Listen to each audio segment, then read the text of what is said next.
تعالوا اقول لكم بكيلو دقيق وكوبايتين زبادي هنعمل كمية من القرص الطرية قد كده.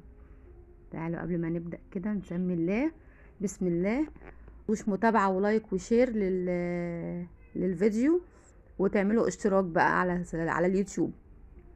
كده مقاديرنا: كيلو دقيق منخول، عليه نص معلقة بيكنج باودر، عليه كيس خميرة، عليه نص كوباية سكر. كده نحط نص كوبايه سكر على الكيلو. انت عايزه تزودي تمام ماشي، عايزه ممكن كوبايه تنفع برضو. كده هنحط اهوت السكر ونقلب الخليط ده كله برشه ملح طبعا. وببقى مجهزه كوبايه سمنه على زيت، ولو انت عايزه سمنه بس تمام، عايزه زيت بس ماشي شغال، بس ممكن ينشفها شويه منك، فالافضل اللي هو نص كوبايه زيت على نص كوبايه سمنه. وهنا معلقتين سمسم، مش عايزه انت سمسم برضو ممكن ما تحطيش، بس السمسم بيحليها. ممكن تحطي شمر، ممكن تحطي حبة البركة، ممكن تحطي ينسون، في ناس بتحبها بالنكهات دي. كده قلبناهم كلهم. نحط رشة الملح اهي.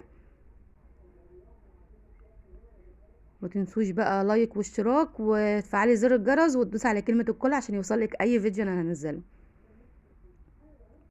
هنقلب بقى كل الخليط ده في بعضه. انا هعجنهم في العجان يا جماعة، ممكن تعجنيه على ايدك عادي تمام شغال برضو، وهيبقى احلى برضو. كده حطينا كوبايه السمنه على زيت،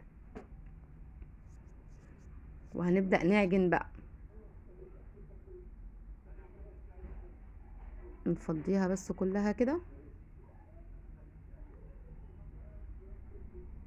نعجنهم بقى. اهم حاجة البس، يعني بس العجين الدقيق مع السمنة، بحيث انها كل الدقيق يتغلف بالسمن ويبقى زي الرملة الناعمة، تبسيه جامد قوي. كده الدقيق بيتبس اهوت.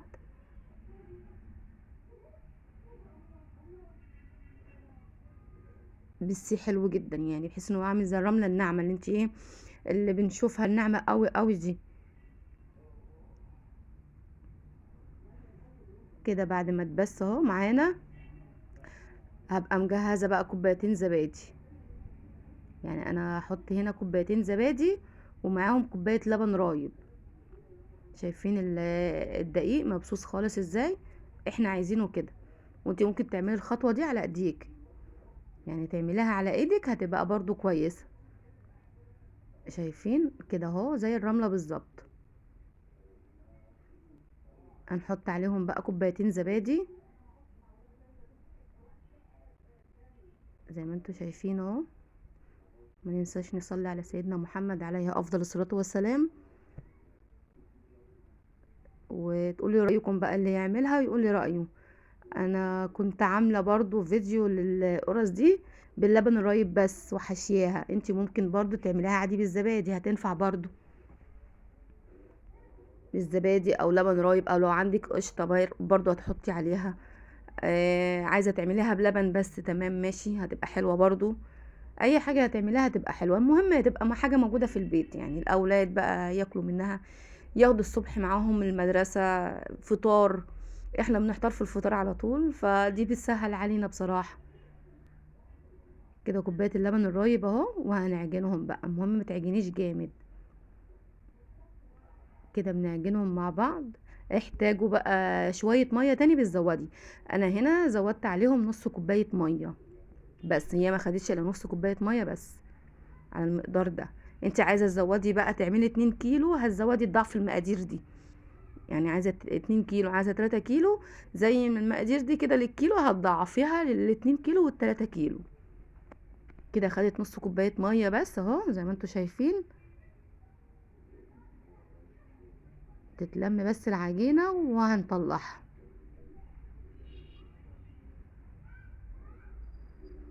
كده اهو. كده العجينة خلاص اتعملت، اتعجنت. والرخامة نضيفة على فكرة اهي. بس هعجنها تاني شوية هنا، انا عامها تاني شوية على ايدي، ادخلها كلها في قلب بعض كده وهنسيبها تخمر بقى. كده بعد ما دخلناها كلها في قلب بعض هنحطها بقى تمر ونلف الطبق بكيس وتسيبيها نص ساعة. نص ساعة ونرجع لها تاني. احنا هنقرصها بعد نص ساعة وتخمر تاني برضو. كده اهو رجعنا لها تاني، اختمرت خالص اهي زي ما انتوا شايفين كده. هنقرصها بقى. قرصي بقى زي ما انت عايزه، المقاس اللي انت عايزاه، عايزه تعمليها كبيره، عايزه تعمليها صغيره، زي ما انت عايزه. ده يرجع لك انت. انا جايبه معايا سمسم وطبق فيه ميه، انا هدهن وشها بالميه، احطها في الميه وبعد كده احطها في السمسم. انت عايزه تحطها في اللبن او تديني وشها لبن، ده ترجع لك، بس الميه هتديها لون حلو برضو زي ما هتشوفوا كده في الاخر. تابعوا الفيديو معايا للاخر وهتشوفوا لونها وشكلها والسوا بتاعها عامل ازاي. انا هعمل جزء بسمسم وشه عليه سمسم، ووش التاني هيبقى ساده زي ما انتوا شايفين كده اهو.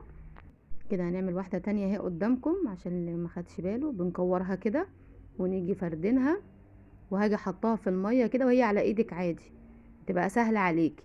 تحطيها في الميه وبعد كده تحطيها على في السمسم، تملي وشها السمسم زي ما انتوا شايفين كده اهو. وتيجي تحطيها عادي في الصينيه. نخلص الكميه ونرجع لكم تاني. هنرص اهو جنب بعض وبعد كده نرجع تاني نشوف الكميه مع بعض. كده الكميه بعد ما خلصت، ده صاج كده او صينيه بالسمسم، وش بالسمسم. هنعمل بقى الوش الساده، يعني ده كده واحد بسمسم والتاني ساده. كده انا بكور بقى على الرخامه اهي، برضو دي طريقه تاني. اللي عايز يعمل الطريقه دي برضو سهله. بنكور كله كده ونيجي رصين في الصاج، اكور ورصه في الصاج. خلاص الكميه وارجع لكم كده اهو. الكميه خلصت. ده اللي طالع من الكيلو يا جماعه، بسم الله ما شاء الله. انت عايزه تصغري عن كده عادي تمام صغري، ده يرجع لك انت يعني، على حسب ما انت بتحبي كبير او صغير. هو ده كده وسط. كده خلصوا. هنسيبهم بقى يختمروا تاني ساعة تاني او نص ساعة على حسب بقى المطبخ عندك او المكان عندك دافي ولا لا. كده بعد ما اختمر اهو، انا مولعه الفرن طبعا على حرارة عالية ويسخن، وهحطهم فيه يستوي على الرف الوسطاني. كده هنحط الصاج يستوي، وبعد ما يستوي هوريكم بقى نعمل فيه ايه تاني. انت عايزاها احشيها، ممكن تحشيها جبنة، ممكن تحشيها مربى شوكولاتة، جبنة بزيتون، جبنة رومي، جبنة موتزاريلا، لحمة مفرومة، اي حشو خضار مستوي، اي حاجة. كده طلعت من الفرن اهي. هنربخها بقى بالمية، لازم ترشي وشها كله بالمية وهي سخنة. وبعد ما ترشيها هتيجي مغطيها بحاجة، فوطة بقى عندك. واهم حاجة يعني بعد ما تغطي تبخي برضو تاني على الفوطة المبلول، تغطيها وتبخي، تبقى الحاجة مبلولة عشان تفضل طرية زي ما هي. كده زي ما انتوا شايفين قعرها مستوي خالص اهو، وشها زي الفل. كده غطيناها، وترشي بقى عشان تفضل طرية برضو.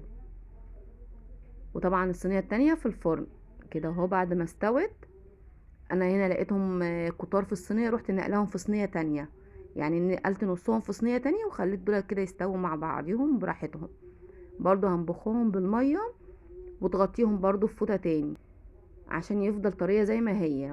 انت لو عملتي كميه ممكن تشيلها في التلاجة او في الفريزر، وقبل ما هتاكليها تطلعيها عادي قبلها بشويه كده هتفك.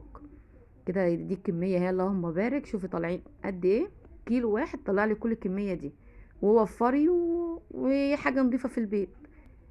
ده كده من كيلو واحد يا جماعة، وطرية جدا. هتشوفوا دلوقتي حتى طراوتها عاملة ازاي. دي كده طرية خالص اهي، شايفين قلبها اهي طري جدا. انت بقى عايزة تحشيها الحشو اللي انت بتاكليه او اولادك بياكلوه، هتبقى حلوة برضو. وبألف هنا وشفا ليكم.